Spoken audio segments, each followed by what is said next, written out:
आप सबकी सलामती हो। आपका खादम Matthew Saroya New England America से आप सबकी सलामती चाहता है। और जितने भी यहाँ हमारे आज मौजूद ख़वातीन हज़रात मौजूद हैं, आपका यहाँ आने के लिए आपका बहुत बहुत शुक्रिया। और आपके आने से इस प्रोग्राम को आपने जीनत बख्शी, इस बात के लिए हम खुदा के और आप दोनों के शुक्रगुजार हैं।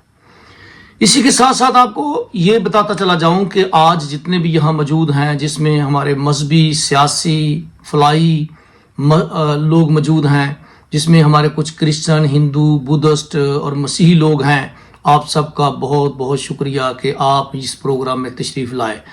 मैं तमाम का नाम नहीं ले सकता, लेकिन एक ही सूरत में आप सबका शुक्रिया अदा करना पसंद करता हूँ। अब यहाँ कुछ चंद बातें आपसे करना चाहूँगा वक़्त की कमी के बायस। जब मेरा भाई नदीम और उनके दोस्त और कुछ टीम मेंबर्स जब लोगों के दरमियान इन्विटेशन लेटर दे रहे थे, तो उसी दरमियान चंद लोगों ने सवालात किए। उन सवालात का जवाब देना मैं ज़रूरी समझूंगा। सबसे पहला सवाल लोगों ने ये किया कि दुनिया में बहुत सारी मिशनें मौजूद थी, बहुत सारी ऑर्गेनाइजेशनें काम कर रही थी, तो फिर ये मसीहा वर्ल्ड मिशन आपने इसका आगाज क्यों किया। एक बचपना सवाल था, लेकिन उसका जवाब देना मैं बेहतर समझूंगा।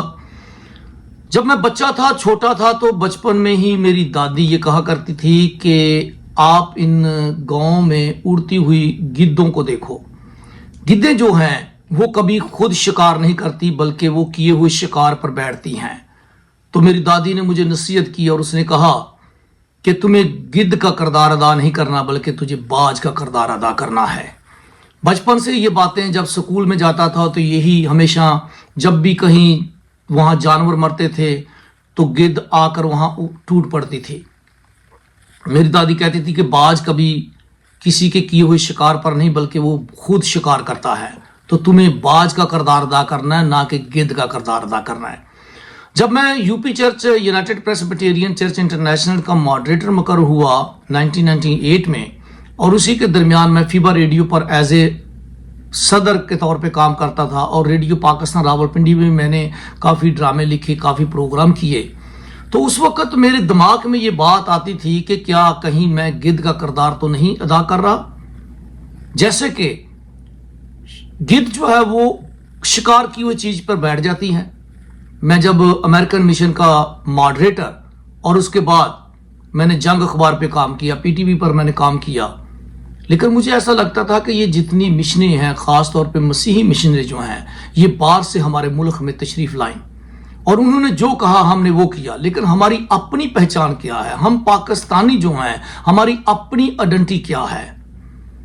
जब हमारे पास अपनी पहचान नहीं, तो मैं उलझन का शिकार रहता था। तो मेरी दादी की बातें वो मेरे कानों में गूंजती रहती थी। क्या हम गिद्ध का किरदार तो नहीं अदा कर रहे? हमारे पास बंदूक है, लेकिन उसमें गोली नहीं है। अगर उसमें गोली नहीं है तो वो बंदूक किसी काम की नहीं है। इसी तरीके से जो आया हमारे मुल्क में, उसने जो हमें नाम दिया, हमने उसे कबूल कर लिया। और मैंने ये फैसला किया कि अब दुनिया के नक्शे पर मैं जाऊंगा। मैं एक पाकिस्तान की ऑर्गेनाइजेशन, एक मसीही मिशन तैयार करूंगा जो आलमी सतह पर काम करे। और मैंने पाकिस्तान को हमेशा के लिए छोड़ दिया। और मैंने एयरपोर्ट पे, कराची के एयरपोर्ट पर अपनी वालदा से कहा कि आप मेरा मुंह उस वक्त देखेंगे जब मैं कुछ बनकर दुनिया के सामने खड़ा होऊंगा। तब मैंने Nepal, India, Bhutan, Tibet, Bangladesh, China, Singapore जैसे मुल्कों में खिदमत का आगाज किया। हमने अंधे बच्चों पर काम किया, हमने यतीम बच्चों पर काम किया। यहाँ तक कि नेपाल के जंगली इलाकों में, जहाँ लोग जंगलों में रहते थे, कपड़े पहने बगैर रहते थे, हमने उन लोगों में भी खिदमत सर अंजाम दी। और 2008 में इंटरनेशनल एक कॉन्फ्रेंस हुई जो कि इंडिया की स्टेट तमिलनाडु में है, और वहाँ ही मुकद्दस तोमर रसूल की वफात हुई। मैं वहाँ भी ज़ियारत के लिए गया।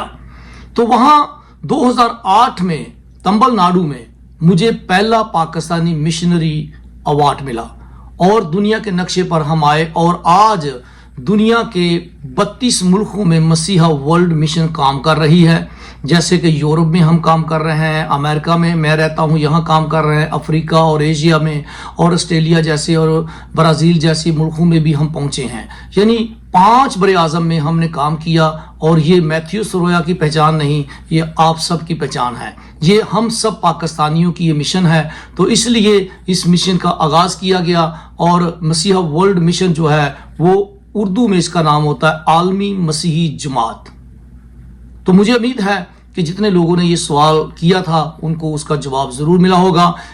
यहाँ दूसरा सवाल हमारे दरमियान ये है कि जब दावतनामे दिए जा रहे थे तो बहुत सारे लोगों ने ये सवालात किए कि ये किताब लिखने की क्या ज़रूरत थी, ये किताब क्या रहनुमाओं के लिए है या आम लोगों के लिए है।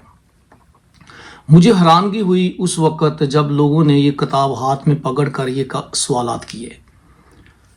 इसका मतलब ये था कि या तो किताब पढ़ने वाले को मालूम नहीं है या उसको इल्म अलाहियत और इल्म समाजी इल्म किसी किस्म का भी इल्म जो है उसके करीब से नहीं गुजरा, क्योंकि हर एक किताब का एक अपना असूल होता है और जब किताबें लिखी जाती हैं तो इसलिए लिखी जाती हैं कि उसके पीछे एक मकसद है ताकि लोग उस किताब का मुताला करें और उससे इल्म हासिल कर सकें। और हर एक किताब के बीच में एक पेशे लफ्ज़ और तारफ़ होता है और उसमें मुसन्नफ़ जो है वो खुलकर बयान करता है कि ये किताब का मकसद क्या है। मैं कोई बहुत बड़ा लखारी नहीं हूँ, मैं बहुत बड़ा जंगजू नहीं हूँ, लेकिन मैंने ये किताब लिखने का फ़ैसला कराची पाकिस्तान में किया। इसलिए जब मैंने अपने तजर्बे से ये हासिल किया और मैंने दुनिया को देखा कि दुनिया में ख़ानदान जो है वो बिखरे हुए हैं, कलीसियाँ जो टूटी हुई हैं, तो उस वक़्त से ही मेरे दिल में खुदा ने ये बात डाल दी कि कोई ऐसी किताब कलमबंद की जाए जो कि फ़राइज़ के ऊपर हो, जो कि भटकी हुई रूहों को वापस लाने का एक ज़रिया बन सके। मैंने दुनिया के 52 मुल्कों की ज़ियारत की है और मैंने देखा है कि ख़ानदान कैसे टूट जाते हैं, कलीसिया कैसे टुकड़े टुकड़े हो जाती हैं। और जब मेरे मताले के मुताबिक मैंने ये देखा कि मुल्क पाकिस्तान में कोई ऐसी किताब मौजूद नहीं है कि जिसमें एक ही जगह पर तमाम ऐसा मसबदा हो, तो मैंने कोशिश की, एक लंबी जदोजहद के बाद ये किताब मसीही फ़राइज़ लिखी।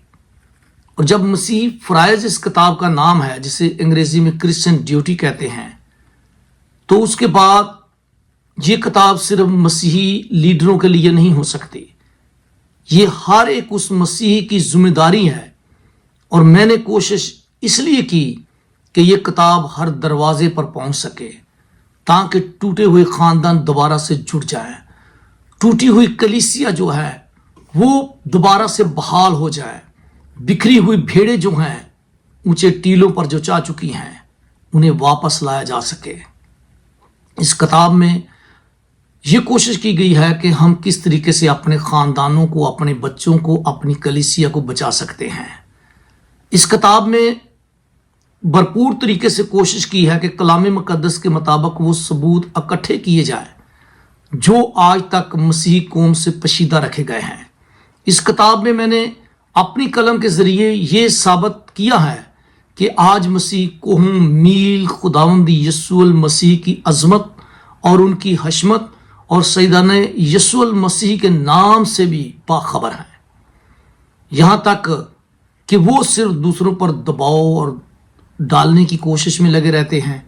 लेकिन इस किताब के ज़रिए ये बताया गया है कि हमें मसीही ज़िंदगी कैसे गुजारनी है, अपने बच्चों की, अपने बड़ों की, अपने बुज़ुर्गों की, अपने मुल्क की कैसे हमने इज़्ज़त करनी है, कैसे हमने एक बेहतर किरदार अदा करना है।